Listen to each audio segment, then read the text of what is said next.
have to problem solve it. And so for me, it's my preference that the sink is mostly done. But the problem for most people is, oh, this means he doesn't love me. He thinks I'm the maid. He doesn't care about what I care about. He blah, blah, blah. I mean, that's why you're upset about the hair in the sink, because you've defined it. You've decided it. You've given it meaning.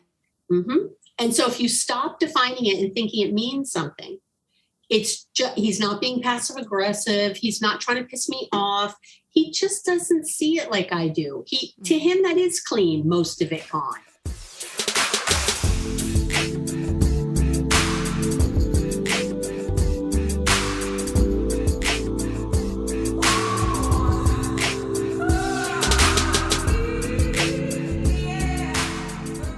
Welcome back. We are on today with my guest, Abby Medcalf, on the Tour for This Shit podcast. I'm your host, Angie Sorensen. Listen, just as per usual, if you actually do enjoy this podcast, don't forget to tell a friend, give it a 5-star rating, a little review. You can now rate the show on Spotify as well. You can follow it for free on Apple Podcasts, Spotify, Radio FM, Amazon Music, Stitcher, wherever you're listening to it right now. Like, show some love. Like, it's like, I really appreciate all of you who have done, because it does make a big difference. It really helps me being heard on a wider scale. So thank you so much. So if you haven't yet, what are you waiting for? Like, just go ahead, just give it a little 5-star rating, a little nice little review. So, okay, I know it's been a while. 4 months, if I actually do publish this on Monday. It is Sunday. I say 4 months. Hang on, let me just count. Avril, May, Juin. Oh no, less than 4 months. Okay, not that bad. Like 3 months something. Okay, listen. I needed a break. Just a little bit, because I had to adjust. Okay, I'm gonna be honest with you. Since August, this is my 4th job. Okay, 4th job. Okay, I've been fired by 2, and the other one I quit. Had I not quit, I would have been fired as well. Anyway, when I say fired, I didn't actually do anything wrong. I know, like, who else doesn't say that? It just was not a fit. Okay, there was no misbehavior on my end at all. I just called it like I saw it, and everybody likes it. And listen, lesson learned. Okay, I've learned a lot about it. I've learned to appreciate peace. Where I am now, it is so peaceful. There's been no drama. I've been there since early April, and not what I would have expected to get myself into in that kind of environment. But you know what? It is peaceful, just peaceful. So basically, it is what it is. So I am there now full time. And so I needed time to adjust to this new job again. So as you can tell, like, you all know, when you start somewhere new, you need like a few weeks to just get yourself settled, like understand what is going on. So I've had to do this full time since August. So which is why, like, I needed some space, and so that I could actually do this podcast justice, because this is where my love is. I absolutely love doing this. Really, really do. I love interviewing people. I absolutely love it. And I really appreciate all of you who's been listening, who are still listening. And honestly, you're cool. Like, the fact that you're letting me do this and you're listening, I don't know. Like, I'm really excited to be back on. Having said that, in those 3.5 months, it's not like I wasn't doing anything for the podcast. I've been recording, preparing, and editing for the new season. So this is why we're back now. I wanted to have a few episodes ready so that I could just, get this started without the stress of having to catch up every other week. Like, what is the next episode going to be about? So this is where we're at. And I am so glad to be back. You have no idea. So what else has been happening other than the firing and the firing and the firing? Yes. I've been to my 25-year school reunion. 25. Okay, we are all officially old. but we're looking good. Honestly, everybody looked the same. I was so surprised. And it went so much better than I thought I ever expected. I was actually really nervous going. I felt a bit anxious.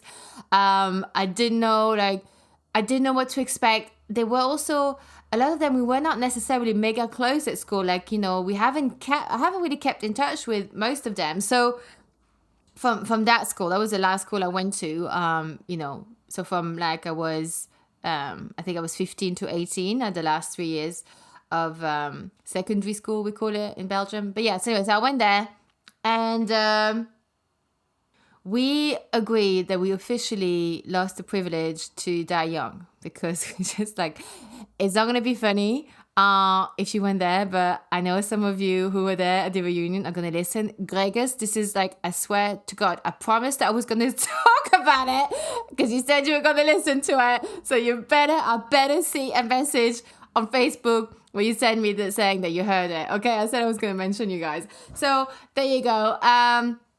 So yeah, pretty amazing. And also last thing before we get on to the episode, I realized like just a week ago that I've been saying all year that I'm 42 because I generally thought I was 42. Turned out I'm 43. So my next birthday is not 43. My next birthday is 44. I'm a little bit gutted. So yeah, and when I say all year, my birthday is in November. So this has been since mid-November. Décembre, janvier, février, mars, avril, mai, juin. We're mid-July. It's been 8 months. I've been saying I'm the wrong age. I've been saying the wrong age for 8 months. I am actually 43. Ay. Okay, so on to today's episode with Abby. We talk about how keeping score in relationships is the actual most common problem and not communication. And she talks about how to adjust a few things, adjust your perspective before you start using a bunch of like how to communicate tools, okay? Because there's tons of those out there. But if you've ever tried to phrase something the way that like a dating guru, sorry, that just made me gag, but a dating guru said to you how to phrase something to your man, your woman, and it's ever backfired on you, like it's backfired on me quite a few times, okay? Well, that could be wise because you didn't really mean what you said. You're not really convinced, okay? And your partner actually picks up subconsciously what you really intend. And so if it's not real, if it feels like a gimmick, they're gonna know it. And that's where it backfires on you, okay? So until you sort of get a few things aligned, what your intentions are and where you're really coming from in your heart, then those tools will do jack shit for you. So I really hope you enjoyed this episode. I really loved Abby. She's really fab. She has lived a life, okay? So I'm going to let her tell her story when she does in the episode. So please, without further ado, please help me give a big, warm welcome to Abby. Let's begin. Hi, Abby. Welcome to the show. Thank you for having me. I know everyone says that. Thank you for having me. Like I don't know what you're doing to me, but I'm very excited to be here. I can't wait for our conversation. No, I think it's going to be really fun. I'm really excited too. And I'm so happy I found you because, today we're going to be talking about something like when I saw this, when you wrote that basically one of the main issues in couples is not communication, is that competition and like keeping score with one another. I was like, oh my God, yeah, got to talk about this because it kind of like, it definitely sort of like rang true to me. And so the fact that that's the most common problem, like not communication, but like keeping score, that's really interesting to me. And so before we started today, I was walking around and I had a little think of, wait a minute, what are the areas that like the we couple could like, compete in? And I came up with 8 and then we're going to like introduce you. But I just want to like, wow. I'm just going to throw in like the 8 I found. And like the first one was money, but like how much we spend inside the couple and outside the couple, plus earnings. Sex, like, how you perform, who has climaxed when. concessions, I stopped going out for you. I stopped seeing that person for you. I stopped doing this. Well, I do this now for you. I go and see football with you. I'm really bored. Chores, who does how much. Social media, how many followers, how many friends we have. Looks, health, like whether it's food, diets, that kind of stuff, physical strength, I mean, because the young people nowadays, they're all about, it's a different generation. And charitable actions, like, a do good, how do you call it? A good doer, good, I don't know, something, there's a word for it. Gooder, yeah. Yeah, a goody goody or something, I don't know. But there's a word for it. So, Abby, before we dive in, please, so this is just like to put like a flavor as to like the different areas, and now, and I may be right or wrong, I don't know, you're going to let us know. But before we dive in, please introduce yourself, where you live and what you do. Sure. I'm Abby Medcalf, and I'm originally from New York City, and I live in Northern California now. And I am a psychologist, a relationship maven, a best-selling author, podcast host, all the things. And yeah, I love people. I love relationships. And my big goal is world peace. And I think if we all got along better, we wouldn't have all this hate and upset. So it's really about, at the end of the day, we're as happy as our relationships. That's just how it is. And so getting better at that. And it's a skill set to be good in relationships. It's not a given. It's not something you're born with. It's a bunch of skills, and you can learn the skills. So even if you haven't been good at it before, I used to suck at relationships, and now I'm real good at them. So you can absolutely change that whole idea. Leopards don't change their spots. It's a bunch of bullshit. I'm in the business of change. People change all the time.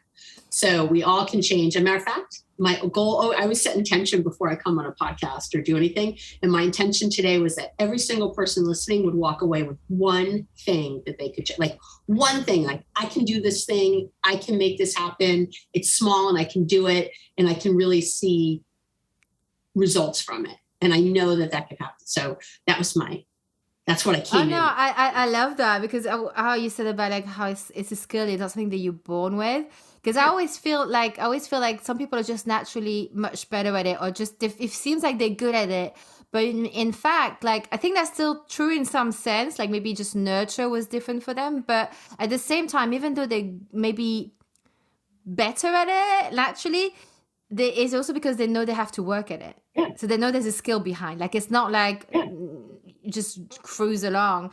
And I wanted to ask you, because is that actually how you got into it? Because you felt like you sucked at it before, and now you like, because that's what you said, right? We always joke in my field that we teach what we need to learn. So there you go, right? We're always doing it.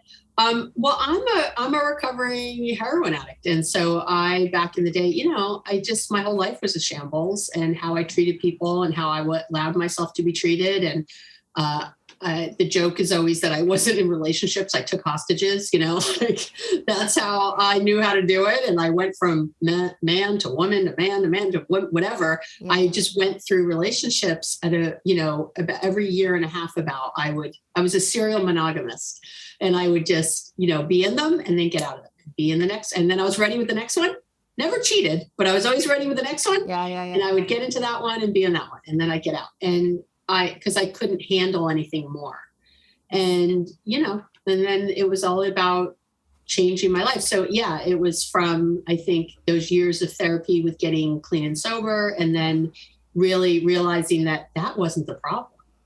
It's like, you always think that, right? If I lose this weight, I'll meet a great guy. If I don't drink so much, I'll meet a great guy, whatever, like this is my problem. And it's a symptom of a problem. Right. Those things go away and you're still left with you. You got to do that inner work. And I keep doing it. Is that why you feel like you're maybe like a serial monogamist? Because like when you were alone, you had to face those. Yeah, I didn't want that. Those things you had to face. Yeah. Oh, yeah. Well, most of us don't want that. You know what I mean? It's like, right. Yeah. It's interesting because everyone's a bit different. Like I have, weird enough, I do have probably like half and half, so half of my female friends, they would be serial monogamists as well. They line it up. They line the next one up and then walk out, right? And And the other half are like me, just serial like singles, like we sometimes get into relationships, so to me, where the boat gets rocked, where I have to face myself is when I'm in a relationship. I mean, I do also when I'm single, don't get me wrong, but the pain, the sharp pain, the triggers and stuff happens when I'm in a couple or dating or when I'm liking someone. Without a doubt. Yep. And I think, but that effect is for my, like the friends that I know who are serial monogamist, and they seem so good at it, and I think they are good at it because they're good at relationship or staying in one anyway. Those feelings happen when they're on their own, when they're single, right. So they don't stay single. Oh, that's true. That's funny. It's it's when we're forced to face ourselves. However that happens for you as a person is when that comes up. It's a really good insight you're having. Yeah, it's whenever we're forced to face ourselves. And for me, it was about being still and quiet and alone. And I did not. And so that's what I finally did. I ended that series. I got into more serious therapy. I've always been in therapy, but same. I'm always in and out of it. Right? Yeah. I love therapy. So I'm always in and out of some kind of personal growth.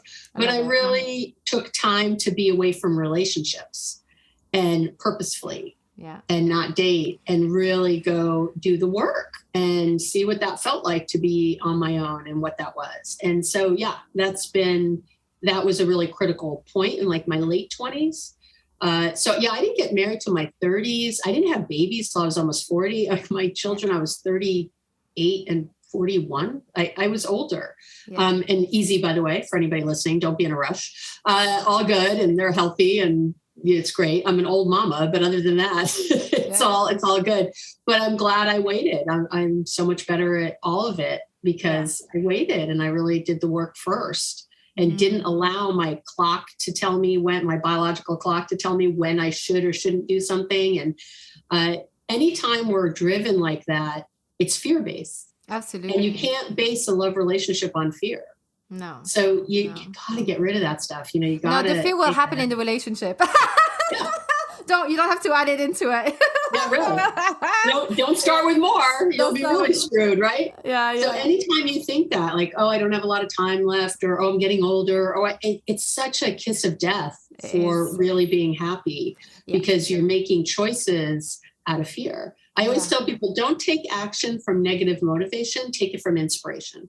You want to be inspired to take action. You don't want to take it because you're negatively motivated. And standing still, like what you said about standing still, that is, I feel like it's such an important component of that, because it really is I've really had to learn to not try and control everything and control, like, this is what I want, that's my list, blah, blah, blah. And then I get so deflated and depressed because it's not working out and things. And I'm like, I feel like a big fat loser. And then basically what I've realized is like, this is what's working out at the moment for me, is that to just try and let go of trying and controlling, see what happens, see what comes in.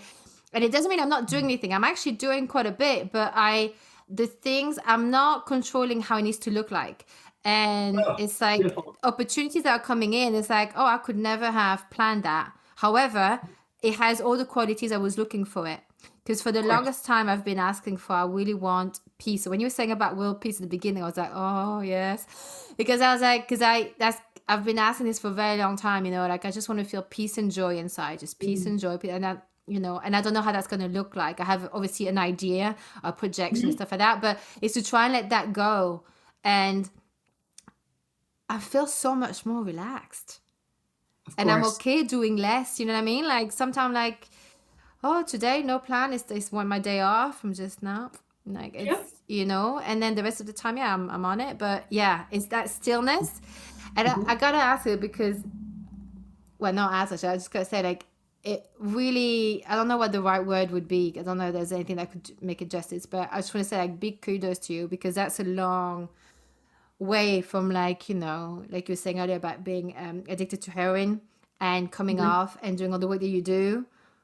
I mean, to talk about inner work and like, all of this stuff and, I've done a lot of it. Yeah. Because it destroys entire regions, and in the US is really bad. So, as well. So, you really do know you know what you're talking about when it comes to, I didn't even know that bit about you. So I have even more respect now. So, we talked about like what got you into this line of work, on a personal level. And I wanted to ask you, because obviously now we're going to be talking about how keeping score in relationships is the most common problem and not communication. Can you explain a little bit more about what you mean by that exactly for you? Absolutely. Yeah, because pretty much everyone comes in my office, well, these days via Zoom, but saying, I need to, we need to learn how to communicate better, or I'm single because I'm really bad at communication. It's just always the first thing out of people's mouths. I know. Yeah. And the problem is we work on, there's something under the communication is like the second floor of a house. It's like the symptom? It's not the foundation. Mm-hmm. It's really important. Like you want to put some things up, you got to get it done to really make a house a home. But guess what? Without the foundation, you're screwed. And when we are subtly competing with our partners and don't realize it, especially because the vast majority of people don't realize they're doing it. If we're competing, then I don't want you to win. No. I want me to win. So immediately I have this disconnection. And now to communicate, you have to trust each other. I have to trust you implicitly to truly communicate with you, to believe that you're trying to be curious and understand what I'm trying to say to you. For me to feel vulnerable enough, I have to trust you to share what I want to share. And if I don't trust you, because there's this competition going on. So we say things like, it's your turn to put away the dishes. And when you have kids, it really gets bad. I took Sophie to baseball on Monday, so you have to take Jack to piano on Thursday. You went out with your friends on Thursday, so I have to go out with my friends on Saturday. You spent money on this, so I get to spend money on this. I mean, it goes or just that keeping, right? Someone comes in and asks, hey, can you put away the dishes? It's like, I just did this, and this. And they reel off all the things they did and why they shouldn't have to put away the dishes. I mean, it goes to so many levels. So we are mostly competing for attention and time, but definitely money and other things. But attention and time is really at the core. Mm-hmm. And really what that means is I feel like, and relationships get set up this way, your better half, your other half, right? The thing that makes me want to throw up in my mouth, he completes me, right? That whole thing, that idea that there's this other person and you each put in 50-50, and 50-50 is a bunch of bullshit. Just that's a whole other separate issue. But just in a relationship itself, that idea that we say things like, you have to pull your weight, you have to take this off my plate, you have to, do your fair share. Think about it. It sounds like business, isn't it? It's so transactional. It's transactional. It is so not what love, not what building is about. And so now you give me a great communication tool, right? And I go use it, but it's not working. I'm doing air quotes for people on the podcast. It's not working, but it could work. The problem isn't, but again, you're putting the cart before the horse. Yeah. So what I do with couples and with individuals, because you don't have to be in a couple to change it. What I do when I'm talking to people is really we got to go after that first. Then we can talk about communication. Then I can give you I got the best tools. No one has better tools than me as far as I'm concerned. Like I got right?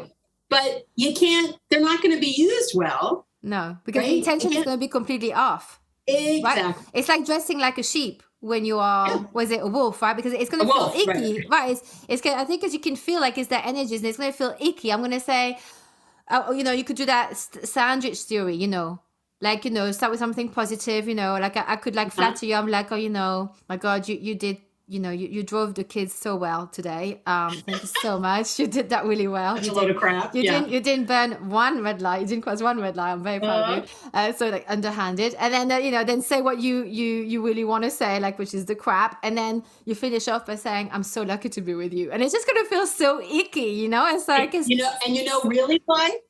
Oh, so it's so fake. It's so fake. So, here's how it really is.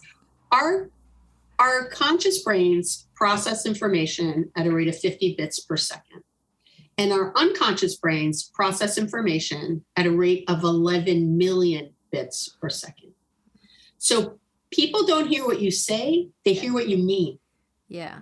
So you can say all the right things. You did so great, and thank you so much, and whatever that is. But if you don't mean it, If you're doing it in, I mean, even just infinitesimally off alignment, out of integrity, guess what? That 11 million bits is what dominates. This is the work of Timothy Wilson.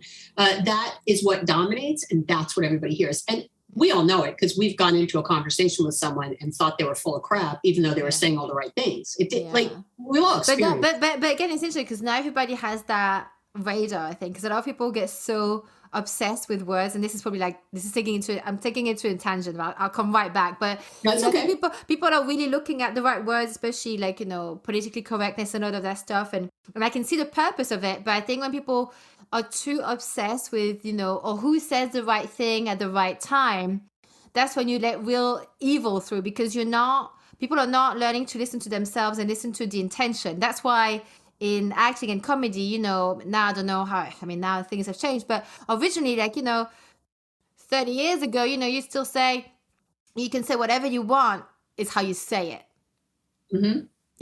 That's why, so I think it's like, and I think that because normally we can actually feel someone's heart, but we've lost touch with that. But I think in a couple, our senses are probably even more alert. They're way more alert in a couple. Exactly. Yeah, It's like right. We know that. Yeah. So then you'll know when someone is BSing you, Yeah. But we know it, and we know it everywhere, though. We really do. We do. We're right. We're heightened in a couple, without a doubt. Yeah. So you've got to pay attention to that. And again, this is, if I am in subtle competition with you, if I'm not really happy for you, if you tell me, oh, I got a promotion, and my original reaction inside is, great, now I'll be home taking care of the kids more. Yeah. If that's, even if I don't say it, but that's what's going on, that now I try some great communication tool. Do you see the breakdown? My partner picks up on my doubt, on my resentment, on my, whatever that is that's sitting there. And that's what they're listening to, not this great tool I'm talking. So if you don't take care of the cancer, which is that, if you don't, and you're just always looking at the symptom, which to me is the communication, then you're missing the whole point. So and that's when people tell me, well, it got better for a little while, and then we went right back to the way we always were.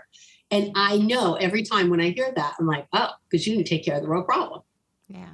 Right. But then we get despondent. We think, oh, nothing's ever going to work. I've tried everything. And it makes me so sad. I'm like, no, you haven't tried what you need to try. You've done this other stuff, which you should do later, but not first. So how do you, because I can imagine how, this could be months, years of unraveling all the crap that's been building up, because how do you change? Because I think, so how do you, so let's say by the time someone comes to you, or by the time someone is on the brink of a divorce or a breakup or about to have an affair or whatever it is, right? Their view, I say that because our view of a partner is going to be all, skewed, or whatever the word is. But it's going to be all tainted with all of that. So how do we undo that and change our mindset and want to work on it, and then try and rebuild that trust? Because I feel like if you've been competing with your partner, you want to win. And the more you win, the more you lose, because you're going to keep breaking them down, and vice versa. And so that trust breaks down. So how do you even learn to, one, change how you see them, and two, build that trust? Because it feels like a really scary place, and it's very understandable that people give up. So the answer is the mindset shift, which is that as a couple, you are a shared resource. You are, when you say, take something off my plate, they can't. It's the same plate. It's the same plate. You're moving around the mashed potatoes. This isn't solving anything to give something to your partner. But what usually happens is that, right? I'm really busy. There's this other thing that has to happen in the couple. So I immediately, well, if I can't do it, then you have to do it. And it's the simplest of things, actually, to make this shift, to realize a few things here. One is we're a shared resource. So if I drain you, I'm draining me. I'm hurting myself if you're drained. That's part of it. Two is that people's capacities are different. when you look at the hours, right? Well, I did this many hours of this and you only did this many hours of this. That's the keeping score. And that's where you're screwed because people just have different capacities. If you look, I always use the pride of lions, right? Those lions lay around all day, but their job is no less important to the survival of the pride, right? They scare off the hyenas and they mate. That's their whole job. And the lionesses, we know, like when they've broken down the work ratio, and lionesses do like 89% of it or something ridiculous, Yeah. And I'm not saying that's how your relationship in a heterosexual or homosexual relationship should be, that you do 90% and they do 10. I'm not talking about that.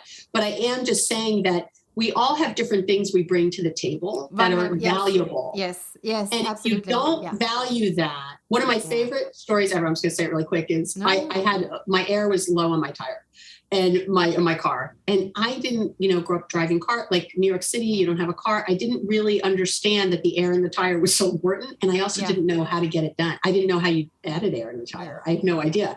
So my husband kept saying to me, the air is low on your tire. It's unsafe. You got to get that filled. And I kept going, okay. And I just wasn't like letting it, because I was thinking I had to make an appointment at a mechanic, spend the whole day with my car gone. Like I was having this whole idea about it, but I didn't realize I was doing that. So I just kept, and he's like, what are you doing? You have to get that fixed. This is dangerous. You're driving the kids around. And I just kept like, like I couldn't deal.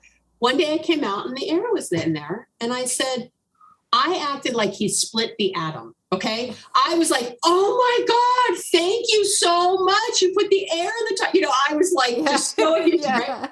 And he looks at me and I said, thank you. And he goes, I realized that you're like one of the most competent people I know. And I sat and went, why isn't she doing this? Like, what is the problem? And I was about to go in the house and like yell at you about it. And then I thought, the time that takes, I could just go get it done. Like, obviously, this is hard for her. I don't know why. I don't know what the problem is. I don't even have to figure it out. But I can go do this. It took him minutes because we literally had a gas station on the corner. I didn't even know. Like, I didn't know that's what you did and that you put air in. Yet that value for me, being taken care of, having someone see me in trouble and want to take care of me, it's okay that I do all the grocery shopping and all. Like, again, you can't, but and he's great at doing that stuff. He will notice and he will give me grace. And that's a sense. That's a sense of like being taken care of and like cared for as well and protected by your partner. Yes. And I think that feeling of safety is huge. That's why we're in them. Yeah, well, exactly. Never on my list of things has to mow the lawn well. Yeah. Okay. So if I'm bitching and moaning about you not mowing the lawn, or on my list was not have to be able to wipe down the counters perfectly, right? Because I came down this morning and there was jelly on the counter, and how the hell did you miss that? Oh my God, it's so obvious. And now I got sticky when I put the pot down, right? So now I'm yelling about the jelly on the counter. It wasn't on my list of things my man has to have. But it's this meaning we assign to that stuff. He doesn't care about me. He it's not important. He thinks I'm his maid. And it doesn't mean anything. It means he didn't notice the fucking jelly. Like, let it stop with your labeling and your diagnosing and your defining all these things. And at the end of the day, I'm super happy to wipe up the jelly because I feel so taken care of. And that's the thing I should be talking to him about, not the jelly on the counter. Because then the man goes, like, what are you doing? Why are you bitching about this little tiny thing I missed, right? So they're missing the point. But if I said to them, and you have to dig deep, what is it that I really am upset about? Because it's not the jelly on the counter, or the jelly on the counter wouldn't bother me. If this person was putting air in my tires and taking care of me and telling me how beautiful I was all the time and appreciating me, I'd be happily wiping up the jelly. So why am I complaining about the jelly? So you got to get real and stop the bitching, and take a minute and go, okay, what am I really worried about? What am I really upset about? And that is what you need to talk to your partner about, not the other stuff. Because when you do, it dilutes the real issue, because we say things like, you always make a mess. You never do this. You always do that. And they're thinking, I don't always. I cleaned the kitchen last week. I did this the other day. So now I'm not listening to a word you're saying because you're wrong. You're overreacting. Yeah, because I think, isn't it also because you, like, let's say if you complain about the jelly on that table, it's kind of like the other person is like, wait a minute, like I did all this other stuff Yes. that I don't talk about because I just do them because I love you and because Yep. also I want life to be simple and just to work out. Like I can't be listing everything. It's not like a work appraisal, you know, on the every 3 months. So so I think it's like that's why like when people when we like lose our you know lose our cool over something so unimportant, it pisses off your partner even more because it's like, what the fuck is that? Why is that Why important? are we Like, talking about jelly on the counter? why are we talking about that? Like, what about everything else? And it's like, then it feels like I'm fighting you for that one thing that you do wrong, which is, first of all, not even that important at all. Right.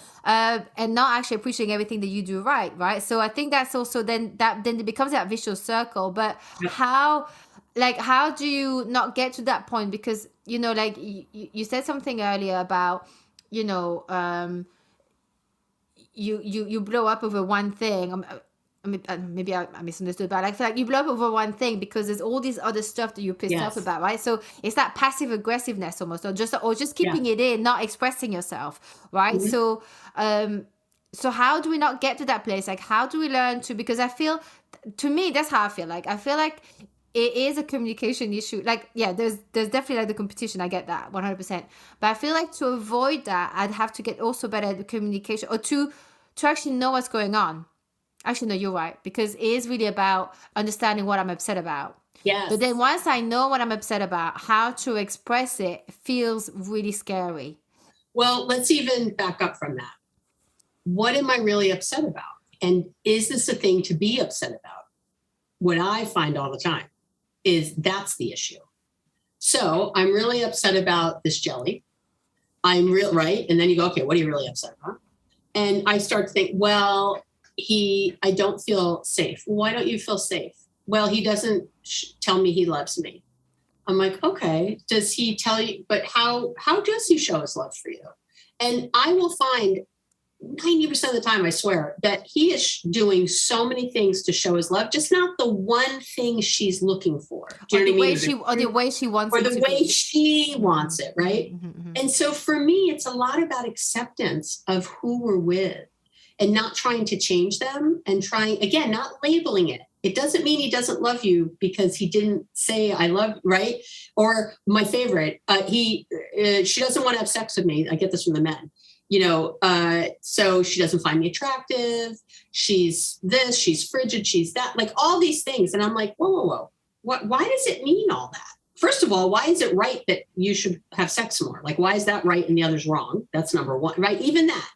Like, you got to start unboxing your abandonment issues from your childhood from what your partner's doing, because a vast majority of the time they're not doing anything so bad, but it feels like it is because. But I think it's when it piles up, right? That's when you all of a sudden are not turned on by your partner. So my thing is that's when it goes. That's when it balls up. Exactly. Yeah, yeah. So don't let it pile up. But that means you need to address it as, is it something to really be upset about? Start really thinking, you know. So, and in some easy ways, I would say, like, when you're with someone and they're not doing, you know, it happens a lot. Women do more work at home. We know this. We know that women, when women get married, you know, there's all the stats, right? We do 7 more hours of work a week than men. And like men live longer when they're married. Women live less. Of course. Like, it's right. Of course they do. Men fare much better in marriages. There's no two ways about it. In heterosexual marriages. So, right. We're no two ways about it. But beyond, but you know, here we are. We're not lucky lesbians, right? So I got to be with this guy, and I got to figure this out. Yeah. So here I am, and so right away, you have to think about, you know, usually where a lot of the injury is this feeling like, I think this has to happen, and you're not listening, right? I think, you know, you need to do. You said you do the dishes, and you didn't. And the guy is like, well, do them in the morning. What's the big deal? And she's like, no, I need them done at night. I have to walk down in the morning and start doing with the kids. And I need them done at night. It's like, well, that's what you need. Do you know what I'm saying? So, and you're deciding that's the most important, because you're deciding that you can't deal with the kids in the morning without it. So there's other ways to look at, like, that's your preference, which is fine. And I'm not saying that our partners shouldn't maybe try to help our preferences, but you have to see it as that. It's not the right way to do it. It's just your preference. It's not the wrong way to put the dishes away in the morning. It's his preference. Yeah. He's not being passive aggressive. He doesn't hate you. Trust me. I work with men a lot. They are not trying to piss off women. The opposite. They are trying to keep these women happy. They are you know what? I think a lot of the time, I do feel sometimes like it must be hard. I'm glad I'm not like a straight man, because I don't think it's easy, especially in this day and age where, I mean, it just, I think it is hard. I'm not saying that they don't behave badly and all of that stuff. Of course, like, it takes a bit of everything to make the world go around. But it's interesting. I see it especially like with the day job I have, and there's a lot of very, very successful men there, and they work like I look. I do like executive assistant, and it's like I can see like the insanity of their day, and it's not just a day. Right. It's crazy hours on it constantly, and a lot of them are married, have children, and they do it. I mean, they don't tell me necessarily, but I can tell, like, they just want to provide. And whenever they have like a lot of them, like, they like block out time for the family. They want to make sure they finish at 6, between 6 and 8 is for the little kids, that kind of stuff, and it's like, I'm like, wow, I really respect that. And I can see how I never really saw that side, like, a few years ago before I did this work, because I used to see someone like being so busy, like they don't give a shit, they don't care, they are not. And then I got really busy and I was like, oh, I don't have time for you. And I'm like, I understood what that meant. And then I started to see, sometimes we hear a lot of like women, they want to have this like really rich guy, like, that make like multiple 6 figures or more. And I'm like, yeah, but the likelihood of you seeing, like, you're not going to also be able to see them all the time. If they have a classic work, maybe there's going to be a trade-off here. There's going to be a trade-off, unless they're YouTube billionaire, they have their own schedule, I guess. But it's just like, I think that's the thing, is like it's learning to. I've realized that I didn't really always appreciate how busy, or didn't always have time for me, kind of thing, in my past. And I think you don't. So that's the bit, I think, that where men have where it's really hard for them, because they work so hard to provide for their family. And they actually still showing love.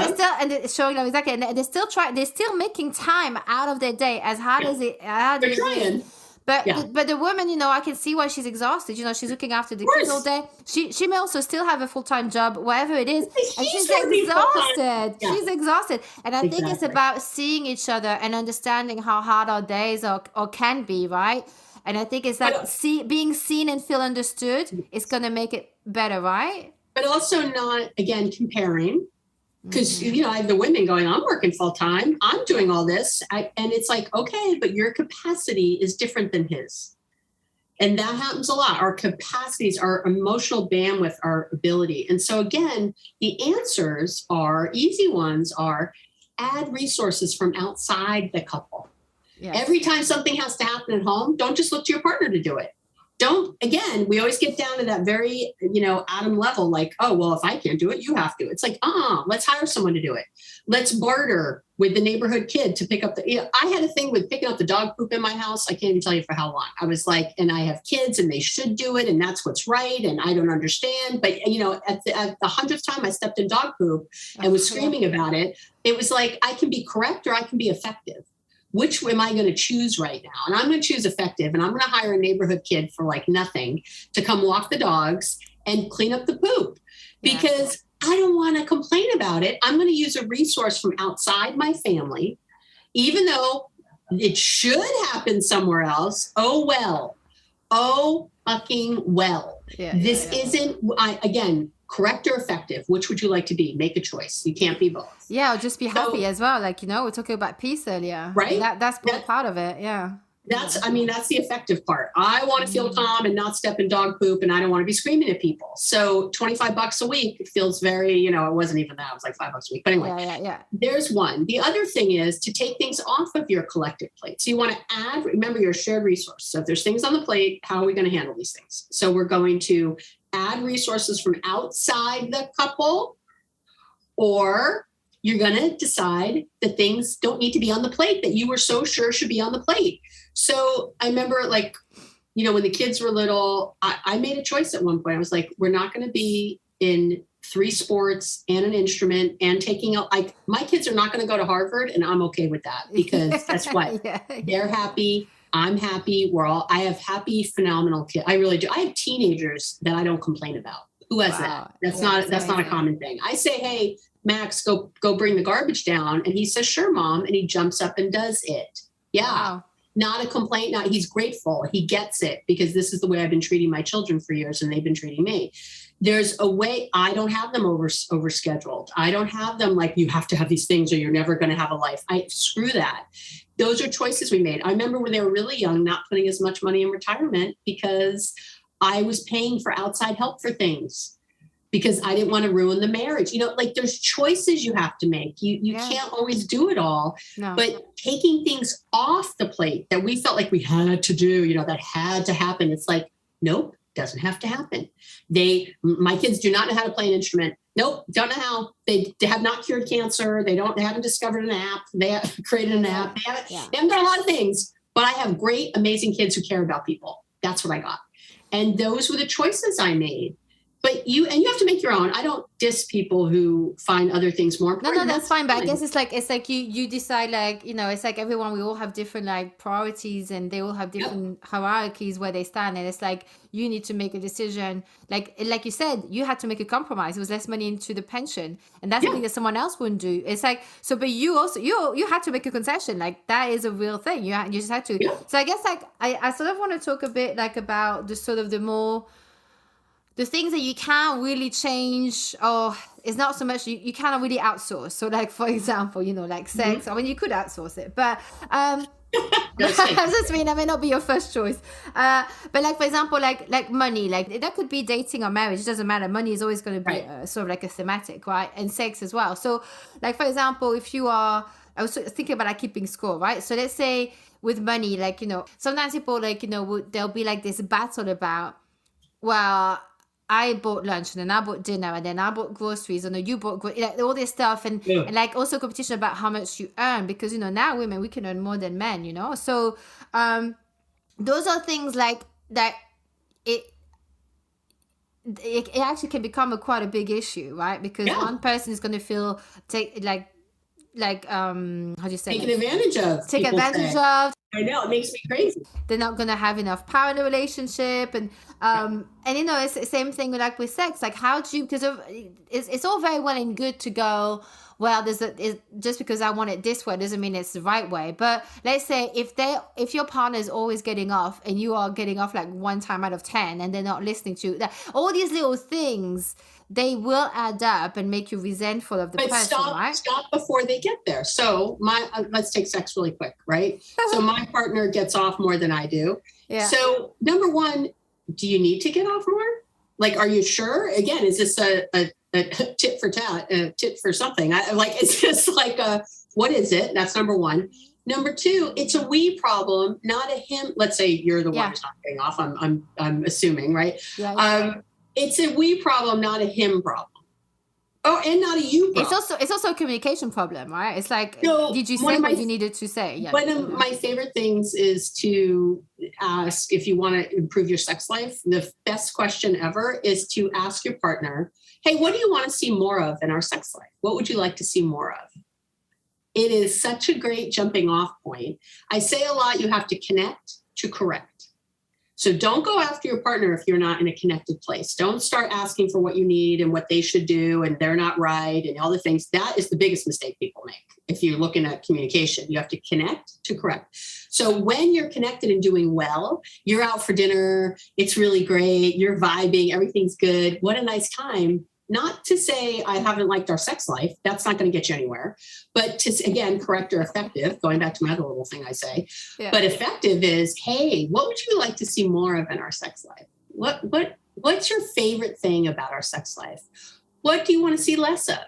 I ask the questions, and then you can say, do you want to ask me?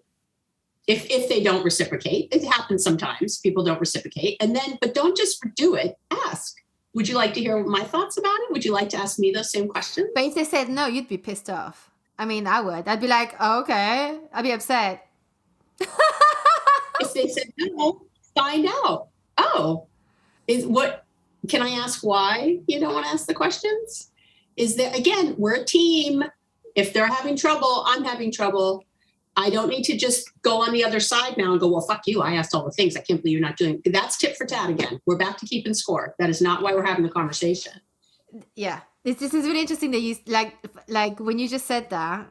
I was just I don't know if you watch any of these reality shows like The Ultimatum and Love is Blind and stuff. Anyways, those are reality shows about, so The Ultimatum is really good because it's people who actually been together and then one person has an ultimatum. Anyway, but the thing that you see that I found really interesting is that reaction that, like you just explained, like, when you just go off and instead of realizing that we have a problem, it's not like just me, if I'm pissed off, then there's a problem. It's a we thing. So, and you can see, like, I just remembered how the couples actually, some of them that made it are the ones who actually really sort of leaned into each other and talked it out. Where it's like, and I'd be like, wow, because what just happened or what that person said was really hurtful, like it was hard. Deeply cut. Yeah. And they sat with it and they didn't just run away. And I was like, wow, okay. Like I was like, wow, blown away, like respect. And then I could see the other people. I was like, oh yeah.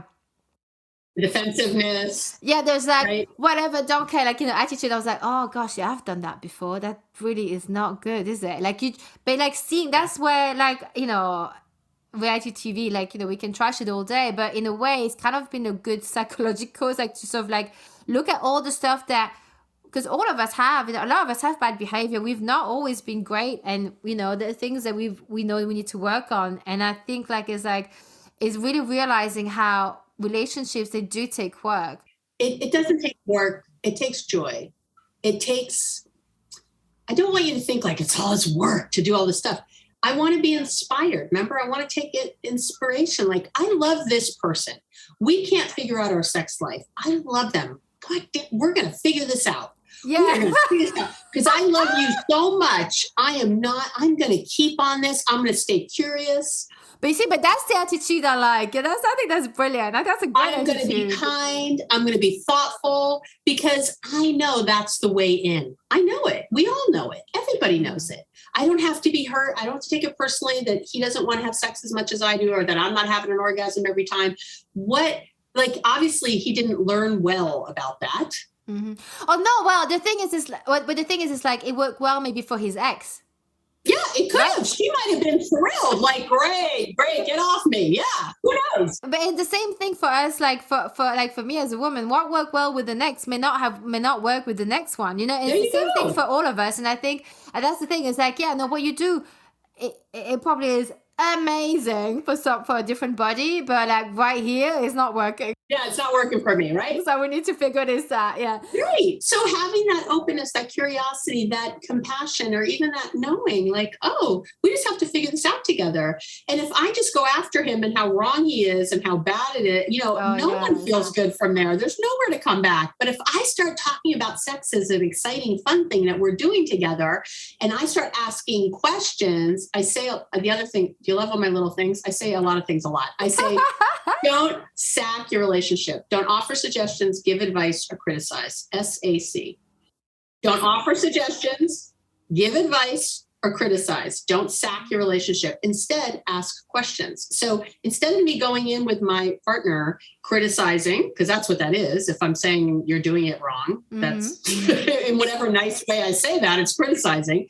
If I then what about if we did it this way? What about if we did? No. He's the one who's not like, wait, let's find out a solution together.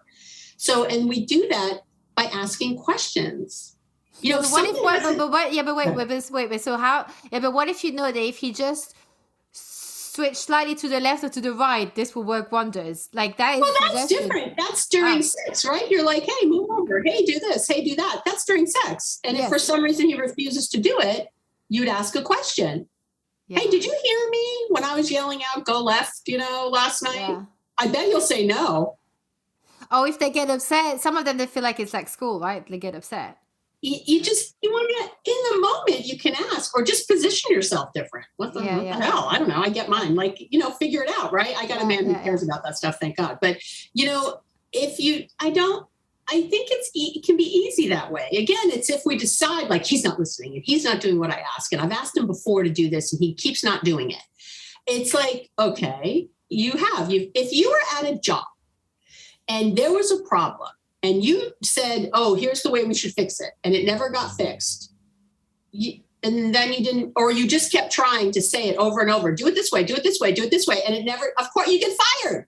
You'd be fired from that job because you didn't problem solve. You didn't try other things. You didn't ask different questions. You didn't, like, we would do it at work. Why aren't we doing it at home? Why aren't we don't give our partners the benefits of the doubt. I mean, most of the time what we would say to a partner, we wouldn't get away with it at work, you know, like that. I'd be like, that is not very constructive. Right? Like, you know, yeah. Seriously. And so like the last one I want to ask is, but like, how about like money? Like, so let's say if earnings and spending is an issue, you know, how do you come across that with? Oh, yeah. Well, number one, like I'll hear people go, well, that was your debt before the marriage. So you have to take care of, you know, you have to deal with that before we get married. And I'm like, you want to move in with this person, share a life and a house and a home, and you think the debt is their debt? See the size? If you're taking on this person, you're taking on everything. Your money is combined. And in the United States, I'll tell you, it's 50-50 anyway. After, like, you got to just deal. Like, this is part of this person. It's not, it just is. It's like, it's so funny. I had this recently with someone because the man, had some debt and she made a lot of money. And she was like, oh no, it's his credit card debt. He has to deal with it. Meanwhile, she had these huge luxury car payments every month. And I said, what if you thought of him as a luxury car? Like, you have this great guy with all these great, she really was madly in love with this guy. And I was like, you pay like in your car payment every month. Like, you don't want to, he's your luxury car. Like, just pay off the debt. Like, they had the money. It wasn't even an issue. Yeah. Like, what is going on? But there's this fairness, this 50-50, this separating. So together you have to decide, like, how do we want to spend money? This idea that one of us is a saver and one of us is a spender, or, you know, all the judgments again that we have, that one thing is right and one thing is wrong. That has to go out the window. My man and I spend very differently. If I could turn the camera to show you my Louis Vuitton bags, my Gary will not spend $100 on a pair of sneakers, and I won't spend less than $100 a pair. Like we are so vastly different with how we spend money, but we talk about it, and he again just sort of accepts this as me. Like, this is part of what I enjoy. He has other things he spends money on that he enjoys, right? That I think are crazy, and it's fine. Because we love each other and we want each other to be really happy. And these are things that bring happiness. We have to figure out a balance, right? But I spend way more money than that man does. I mean, way more. And it just is like, I might make more too, but I don't probably, percentage wise make that much. You just have to decide together what you're comfortable with. He is much more comfortable saving every penny, never doing a thing. That is where he's more comfortable. I'm more comfortable living life, flying first class, and having a boyfriend. That's where I'm more comfortable. Enjoy the moment. He's not. He would never fly first. Oh my God, he's in coach. He does not want to even like. So do you ever, when you fly together, do you then one is in first, one is in coach? No, but so what happens? Thank God, we tend to do a lot of things on this airline here called Southwest that only has one cabin. But what? Okay, so let's say when we go farther, I can usually talk him into like business class. Like we meet in the middle. Do you know what I mean? Okay. We go the extended leg room. We go in the middle. So you actually still like will sit next to each other. You'll find a location that. Okay, cool. I was just checking. But then again, if one wanted to be in first and one in coach, right? Do you? I think that's the thing. Is like this is the thing that I really realize and respect a lot, and I have to learn to gain more humility on this. Is that to truly accept someone for who they are, like all this stuff, because no one is perfect. I am certainly not perfect.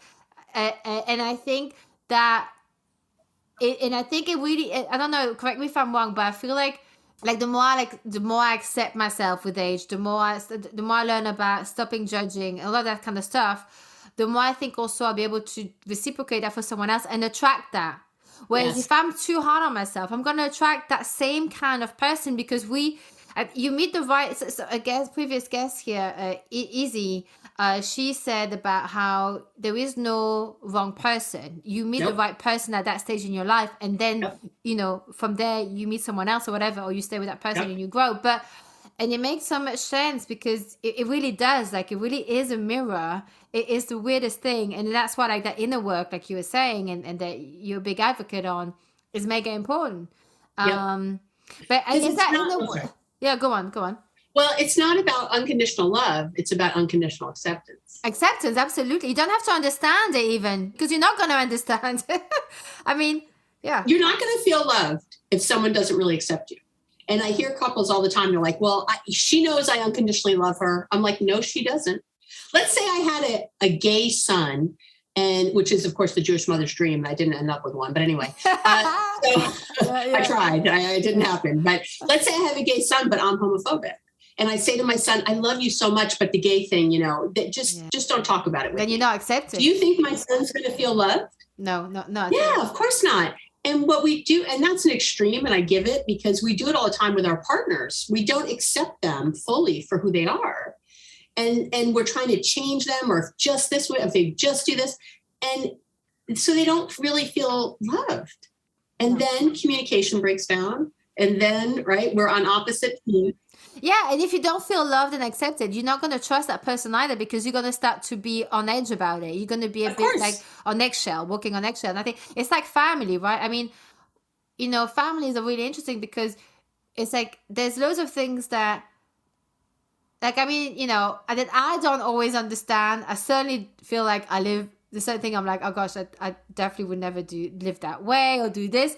But it doesn't matter. It's just like it's learning to just realizing we're all adults and we all make our choices, and the rest means nothing. All these details about with the dishes, like you were saying about the morning dishes, I do mine in the evening. Like, but those things don't matter. Mm-hmm. Those things really do not matter. You just have to accept, like, people are in their own home. They decide that adults, it's their own decision. Everything, we all have quirks, and that is so important to accept. You don't have to understand.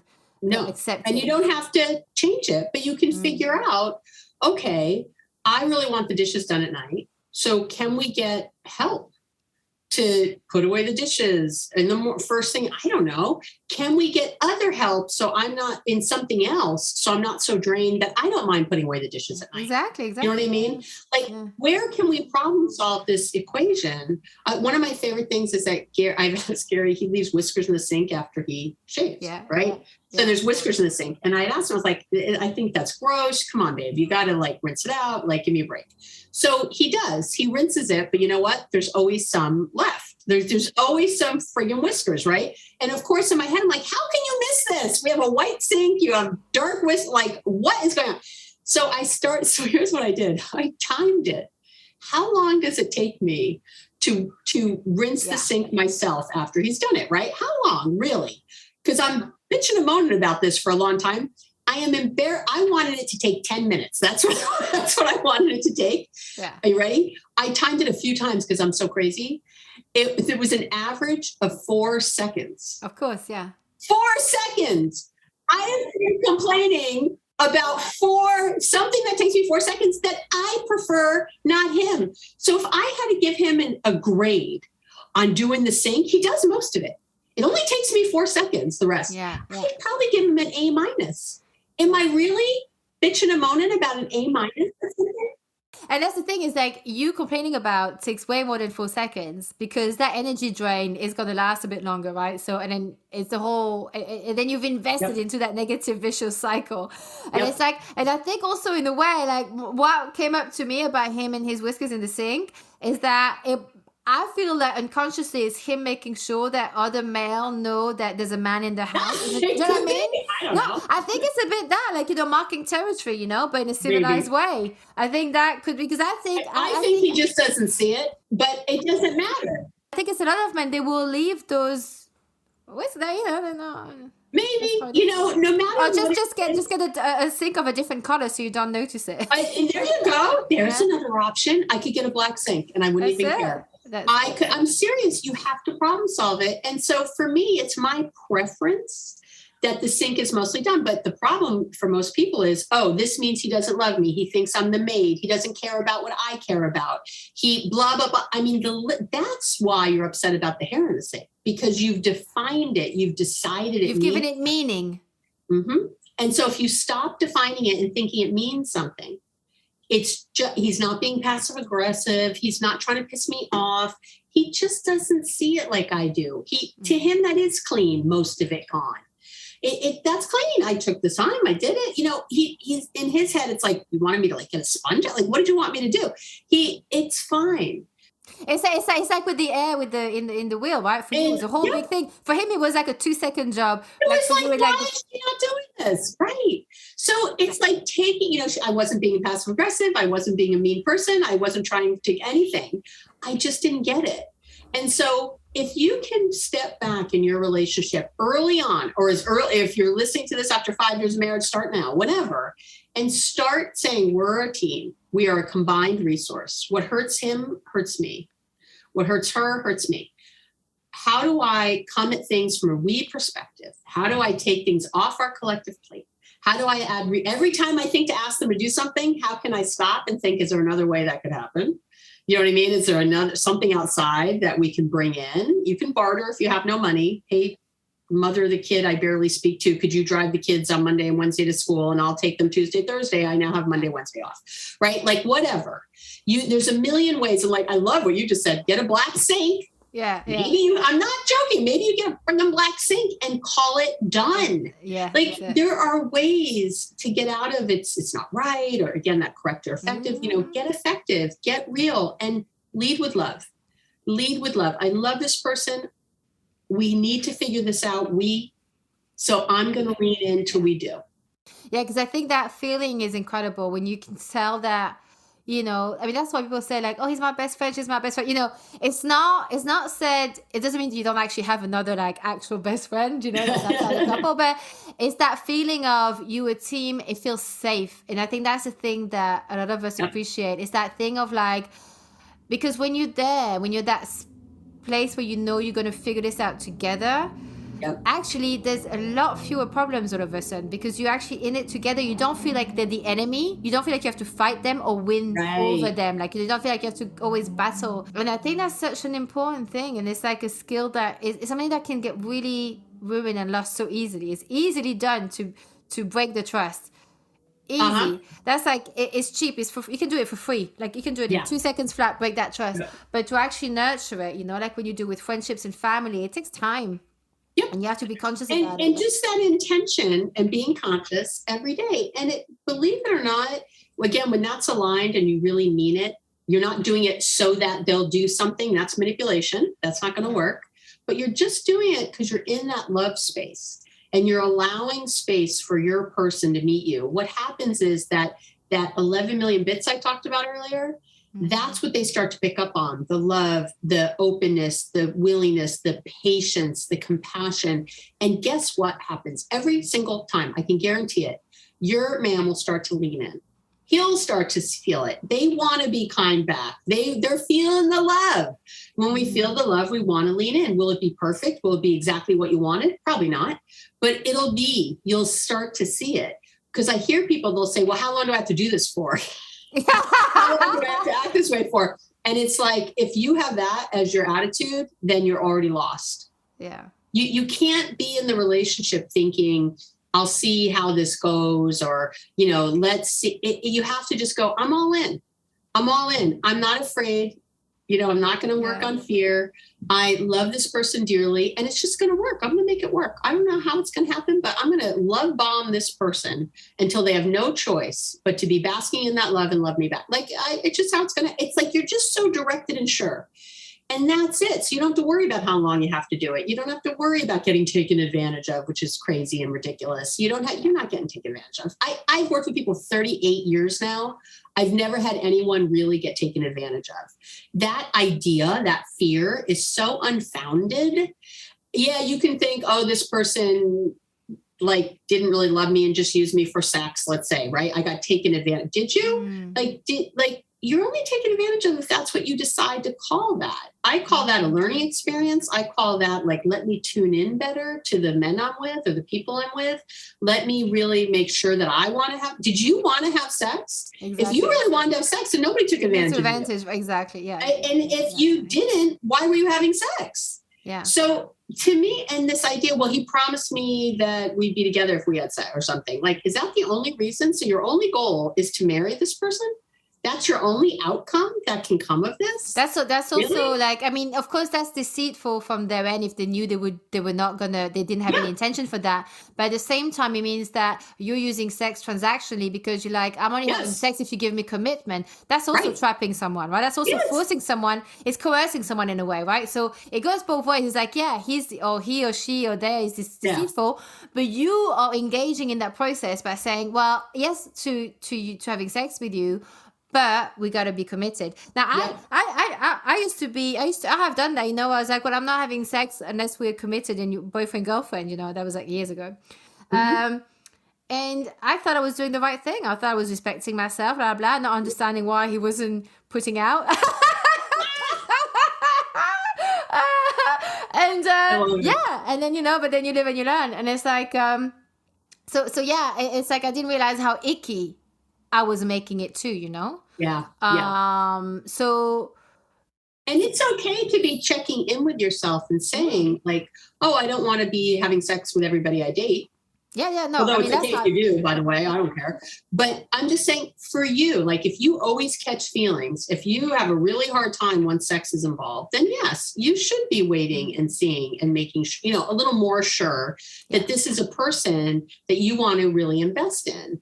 And so get to know them longer or whatever. I wouldn't have a thing in your head about a date or after 4 dates or after 3 months. Or like, I'd rather it was a little organic. yeah, no, that's, But check in with how you feel more often. What a wonderful thing.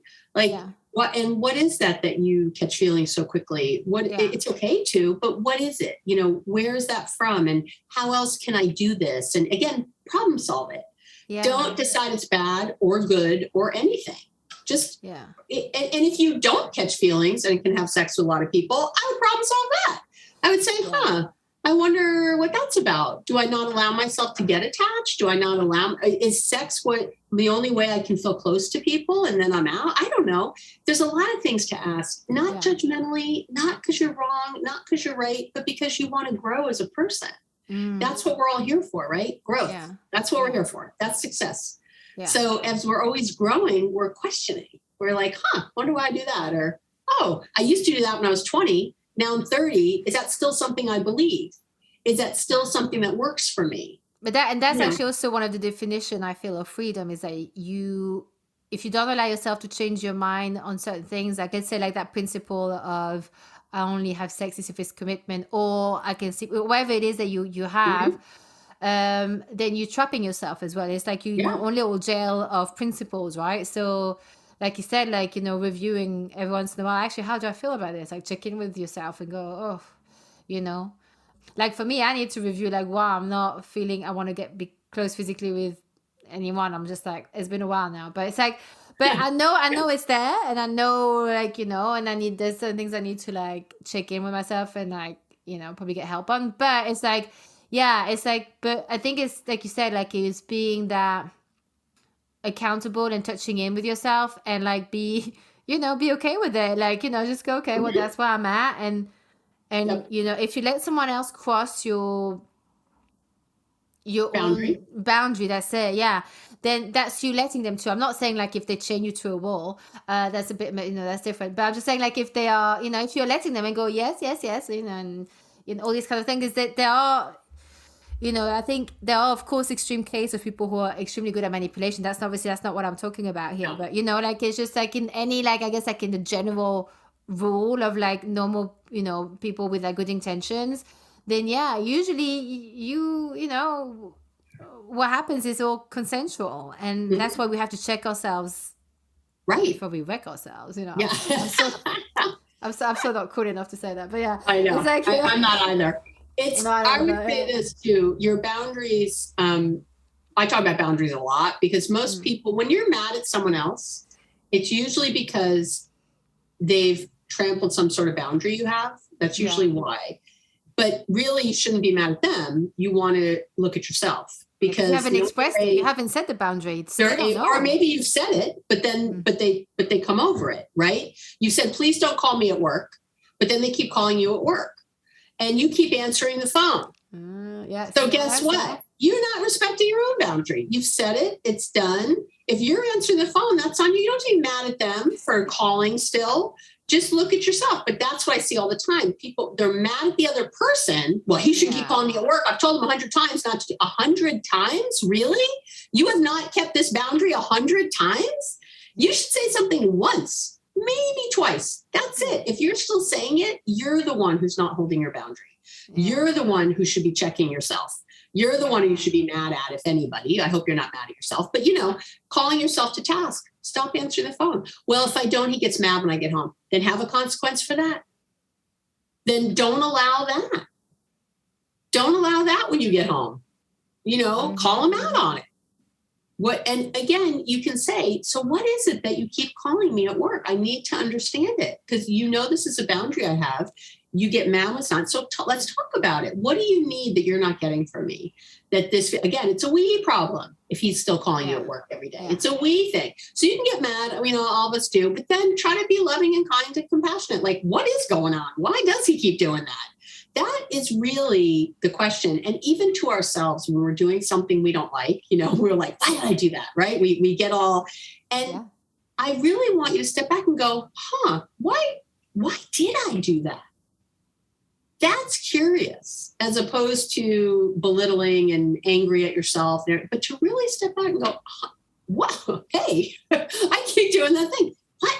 I wonder what. Let me talk to a therapist. Let me figure it out. Let me take a retreat. Let me go on retreat, whatever. But don't beat up them and don't beat up yourself. Start asking the questions. Start really being curious. Curiosity is the biggest piece of any relationship, is to truly be with yourself and others, is to truly be curious, to truly try to understand. And I think that's in every, even with work colleagues or wherever you are, be curious. It's Clarissa Ramsey, who was a guest a couple of times on the podcast. She said this line to me, be curious, not furious. Yeah. Because she used to work in HR and all of that. And then she had to be, it was all about, she would go in and she fixed conflicts and stuff. So she was, really good at that stuff. And she said that the motto is be curious, not furious. Yep. And I was like, oh my. And I've tried to keep that at the back of my mind, in most situations, try to remember that because it makes such a big difference. Like you said, your curiosity. Because no one, it's almost assuming that people are trying to sabotage you when they're not. It's like we're all doing the best that we can, especially I think in relationships, dating and coupledom and marriage or whatever. It's like we're doing the best that we can because we are, and then, it's not working, and they're mad at us, and it's like, oh my God, I can never win. It's exhausting. So it's like, if someone gave us that grace of curiosity, it feels so much nicer, and I think that's why we need to do it too, right? So, like you said, show by example. Yep, that's the love. Oh, we covered a lot of ground. Yeah, this has been so wonderful. Really, before I ask you the finishing thoughts, Abby, is there anything else that you'd like to share with us, or maybe something I forgot to ask you, or? Wow, we covered so much good ground. I know we did. For me, I've crossed over everything on my list here, so yeah. I think we did great. Yeah, and hopefully everyone again is thinking of things like, what's one thing I can take away from the podcast that I could do today? You know what I mean? Right now, and I could, choose to be loving and compassionate and kind. I could be curious. I could ask questions instead of sacking. I can ask myself, do I want to be correct or effective? I can remind myself that I need to connect before I correct. So I know things are going well, and that's the last time you want to bring up something. But guess what? That's the only time to bring up something. Yeah. That is the only time. I know you're like, I don't want to rock the boat. We're getting along so great. I don't want to talk about this thing. That's exactly when you talk about it. That's the only time to talk about the thing. So any of those things, if anybody walks away today and they're not, when they're done listening and does that one thing, and you can do that one thing, by setting intention often, before you speak, before I started the podcast today, I set an intention for how I want to be. Before I walk in the house every day, I set an intention for how I want to walk in that house and what energy I want to bring in. Before I meet with every single client, I do it. Before I go into every single meeting, I do it. Before I get in my car every morning, I do it. Before I get out of bed every day, I do it for how I want to set intention for my workout, and then how I want to set it for the shower I'm going to take, and then how I want to set it to make breakfast. It changes the game because you're mindful during the day. And that's really the answer to being able to do everything we've been talking about. Can I ask you, what kind of intentions do you set before you take a shower? Usually to be mindful, because what do we usually do in the shower? All the Okay. things I got to do today, all the things, all the list. And then we know from the research that we're less happy when our mind wanders than if we were in the moment. So what I want to do in the shower is think about how much I love my body, how strong it is, and how much it's taking me through things, how good the warm water feels. I have one of those nice rain showers, my fancy shampoo, of course, that I have, and my lotions, and how good it feels to wash my face. And am I getting all the parts? Am I being, really mindful? Like, that's what I do. Yeah. And that energy, when I go wake up my kids, I'm setting an intention. I want to be really loving, and, I'm rubbing their backs, and I'm saying good morning and how are you today? And, I'm nuzzling them because they're teenagers and otherwise I can't. They're helpless little humans there. I love it. I love the morning. I get to chew on them. And I'm really, so instead of just yelling mindlessly for my time to get up, what are you guys doing? Is it time to go? Are we doing, right? Doing that. I am very mindful and thoughtful all during our morning, because it's the last time I'm going to see my kids all day. And I love them, and I'm going to miss them, and they're going to be out of the house before I know it. And I'm not going to see them every day. And I want to cherish this. I want to remind myself to cherish it as much as I can. There's times I'm on autopilot. There's times I forget that, of course. But if I can keep that going as much as possible, we will plan everything. We plan to meet together today. Yeah. We plan the rest of our day. I had people planned all morning, and we won't plan the most important part, which is how we feel. Because we could have had a perfect conversation that went over every single little point you wanted, but if it didn't feel good between us, it's crap. Of course. If the whole time you were like, oh my God, I can't wait to get this woman off this, this call. I don't even know if I'm going to publish this one. Oh my God, right? If that was the whole time, it doesn't matter that we did everything we were supposed to do. So when I'm making breakfast for my kids, I have an intention of service. I'm thinking I want them to have something nutritious that they take through their day. I'm setting this intention of service. Like, I like to be of service to them. I love these little people, right? That's what I want. Do I do that perfectly every morning? Of course not. Do I do it most mornings? Yeah. So I'm giving them this love, right? I'm thinking of that not as this thing I got to check off my list to do next, because the whole reason you're trying to check it off anyway is usually to be of service to someone. So if you forget the reason, what's the point? Yeah, if you forget the heart behind the intention, it loses its it definitely loses something. And I think can I just share something with you? Please. You just made me think about, because you were talking about food and stuff, and like something that I always, before I eat, I've done this for years. I learned that when I went to yoga school years ago, about how I basically sort of like give this little ritual I do, like in my mind. Like, I can do it in public, no one would know I'm doing it. Although my mum picks up on it. She's one time she went, "What are you doing?" And I was like, I told her. She's like, "Oh, okay, cool." But it's like I basically I say thank you for all the sacrifice. Basically, like, for the sacrifice that all the food had to go through, and to keep me alive and that kind of stuff. Yeah. So I'm butchering because I don't want to say the exact words I say right now, but it's just that something that's turned lately is that, like, when I eat,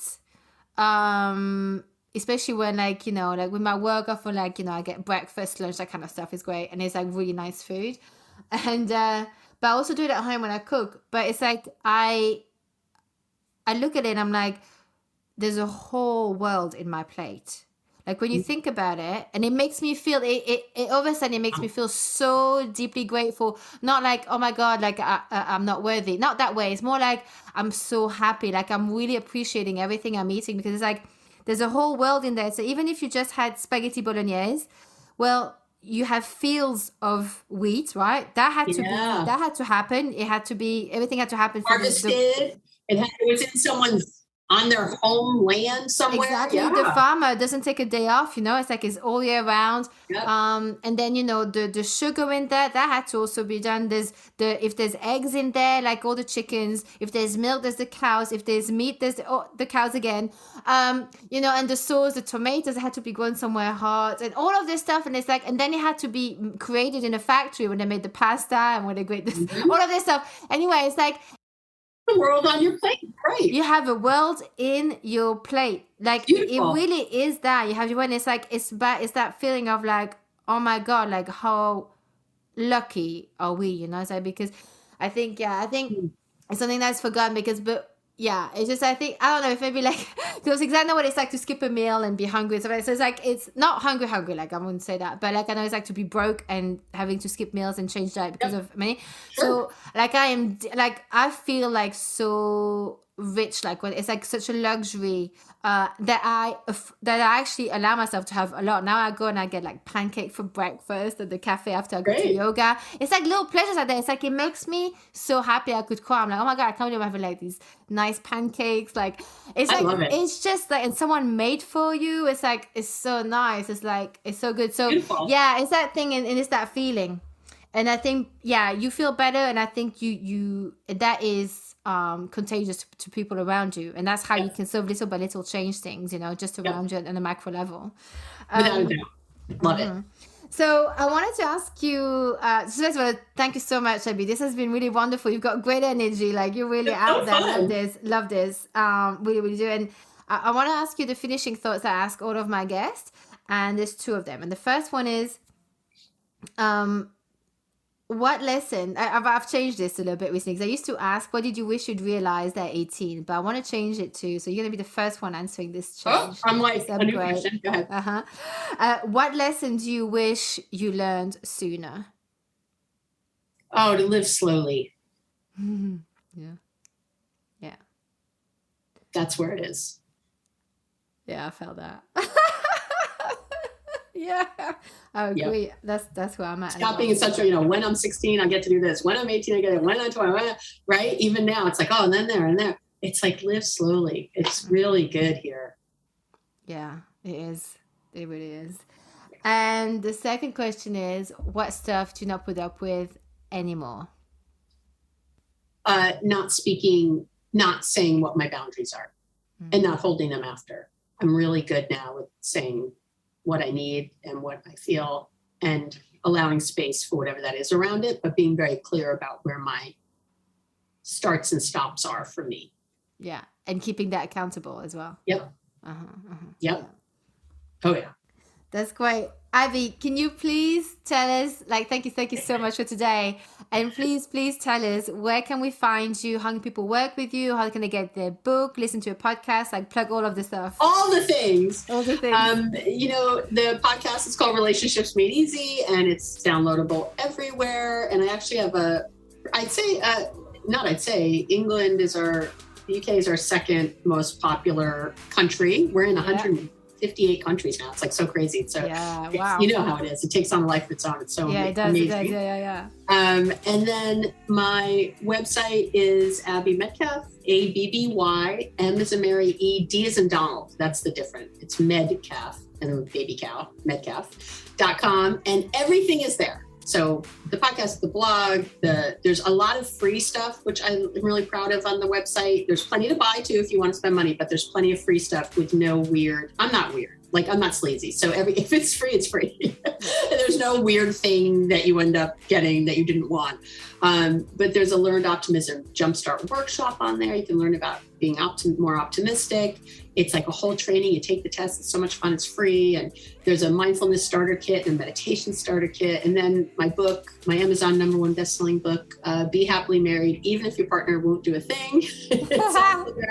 But it's also on Amazon and, wherever you want to get a book these days.